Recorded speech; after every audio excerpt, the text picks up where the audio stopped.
निखत एक simple family से थी। उसके वालिद टेलर थे और वालिदा घर में होती थी।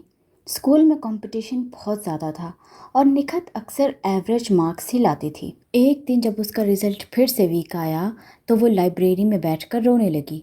वहाँ उसकी दोस्त आई और पूछा, निखत तुम क्यों रो रही हो? निखत बोली, मैं इतनी मेहनत करती हूँ लेकिन टॉप स्टूडेंट्स में नहीं आ पाती। मैं थक गई हूँ।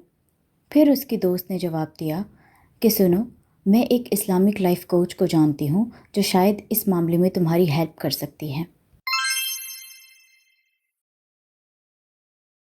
निखत जब उस इस्लामिक लाइफ कोच से मिली तो उन्होंने उसे 7 स्टेप्स यानी 7 इस्लामिक स्टेप्स बताए जो कि उसकी लाइफ चेंज कर देने वाला था। सबसे पहला, नियत साफ करना, प्योर इंटेंशन के साथ बैठना, क्योंकि हदीस है कि अमल सिर्फ नियत पर ही डिपेंड करती है। निखत ने लिखा कि मैं अल्लाह को खुश करने, अपनी फैमिली की हेल्प करने और उम्मत की फ़ायदा करने के लिए टॉप स्टूडेंट बनना चाहती हूँ।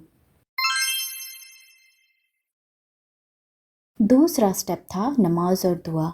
लाइफ कोच ने कहा कि कोई भी नमाज, फजर और हर पढ़ाई से पहले और बाद में अल्लाह से दुआ ज़रूर मांगो। निखत ने दुआ रोज़ पढ़ना शुरू कर दी, जो कहती थी, रब्बि इश्रह ली सदरी वयस्सिर ली अमरी। निखत ने अपना दिन नमाज़ों के अकॉर्डिंग प्लान करना शुरू कर दिया, न कि फ़ोन या टीवी के मुताबिक। इससे उसका दिन बहुत ही प्रोडक्टिव बन गया। इस्लामिक लाइफ कोच ने कहा कि फ़जर से पहले उठकर अल्लाह से मांगना शुरू कर दो। निखत ने सुबह जल्दी उठकर तहज्जुद और इस्तिग़फ़ार करना शुरू कर दिया, क्योंकि कुरान में अल्लाह ने फरमाया है कि अल्लाह से माफ़ी मांगो, अल्लाह तुम्हें और ज़्यादा ताकत देगा। उस लाइफ कोच ने निखत को बताया कि किस तरह हमारे गुनाह हमारी मेमोरी को कमज़ोर करते हैं, और आज साइंस भी वही बातें कर रहा है। निखत ने टाइम वेस्ट करना बंद कर दिया, जैसे बेकार में टीवी शोज़ देखना, गॉसिप करना और छोटी छोटी बैड हैबिट्स।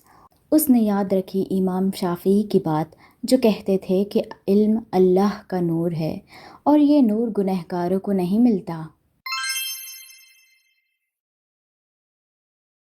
उस इस्लामिक लाइफ कोच ने उसे बताया कि तुम अल्लाह के लिए जो भी चीज़ दोगी, अल्लाह उससे कई गुना ज़्यादा उस चीज़ को वापस करेंगे। तो निखत ने क्लासमेट्स की हेल्प करना स्टार्ट कर दिया, चाहे पहले लोग उसका मजाक ही उड़ाते थे कि ये देखो मास्टरनी बन गई है। वो नबी सल्लल्लाहु अलैहि वसल्लम की हदीस याद रखती और फॉलो करती कि जब तक हम दूसरों की मदद नहीं करेंगे, अल्लाह हमारी मदद नहीं करेंगे, और जब तक कि हम दूसरों के लिए वो ना चाहें जो अपने लिए चाहते हैं, तो शायद हम मुसलमान ही नहीं। निखत ने कंसिस्टेंसी मेंटेन करना यानी इस्तिकामत मेंटेन करना शुरू कर दिया। जब वो शुरू में कभी पढ़ती कभी नहीं पढ़ती, अपने मूड पर ही हर चीज़ डिपेंड रखती, लेकिन अब वो इस्तिकामत के साथ, पूरी कंसिस्टेंसी के साथ अपने आप को डिसिप्लिन करके कुछ वक्त देकर पढ़ना लगातार शुरू कर दी। इस्लामिक लाइफ कोच को फॉलो करते हुए निखत ने अपनी बॉडी पर भी ध्यान दिया। रोज़ चलना ज़रूर, नेचर में कुछ वक्त बिताना और अच्छे खाने खाना, क्योंकि साइंस भी यही कहती है और हमारे अल्लाह का भी यही हुक्म है कि हमें हलाल और तैयब ही खाना चाहिए और हमें हमारे बदन के जो हुकूक हैं वो अदा करने चाहिए। कुछ महीनों बाद निखत ने फ़ील किया कि उसकी पढ़ाई अब इजी लग रही है। उसका दिमाग शार्प था और वक्त में अब बरकत लग रही थी। फाइनल एग्ज़ाम्स आए। निखत ने तवक्कुल के साथ पेपर दिया। जब रिज़ल्ट आया तो निखत टॉप 1% स्टूडेंट्स में थी। सब लोग हैरान हो गए। निखत को एक बहुत बड़ी यूनिवर्सिटी में स्कॉलरशिप मिली।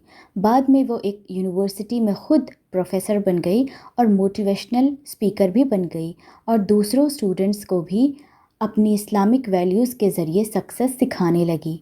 वो हमेशा कहती थी, मार्क्स नहीं, बरकत के पीछे भागो। जब अल्लाह तुम्हारे साथ हो تو دنیا کچھ نہیں کر سکتی۔ ٹاپ اسٹوڈنٹ بننا صرف انٹیلیجنس ہی نہیں